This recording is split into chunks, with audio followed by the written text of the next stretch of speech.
मित्रांनो नमस्कार.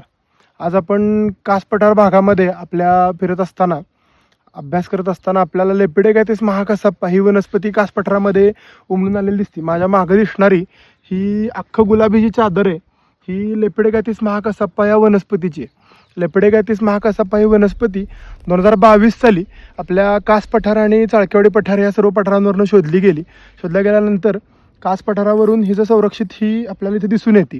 लेपिडोगॅथिस महाकसप्पा ही कोरांटीच्या कुळातली वनस्पती असून अत्यंत सुंदर असा गुलाबी ह्याचा रंग आपल्याला दिसून येतो.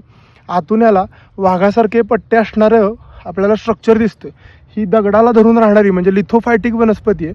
एवढ्या कडक उन्हाळ्यामध्ये पाण्याचा एवढा दुर्भिक्ष असताना सुद्धा ही तर आपल्याला उमलून आलेली दिसून येते.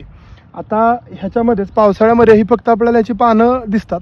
अत्यंत अणकुचीदार टोकदार अशी पानं असतात. उन्हाळ्यामध्ये ही अत्यंत सुंदर उमलून आलेली आपल्याला कास पठारावर अशा पद्धतीने दिसते. अशा पद्धतीची एक वनस्पती कास पठारावर आपल्याला बघायला मिळते. ह्याच्या आतील भागात फुलाच्या आतील भागात वाघाच्या अंगावर असणाऱ्या पट्ट्यांसारखं स्ट्रक्चर आपल्याला दिसून येतं. अत्यंत सुंदर असणारी एक वनस्पती आपल्या कास पठारावर स्थित आहे. उन्हाळ्यामध्ये आपण वणवे लावलं तर अशा पद्धतीची फुलं ही जळून जातात. त्यामुळे उन्हाळ्यात वणवे लावू नये यासाठी हे एक कारण आहे.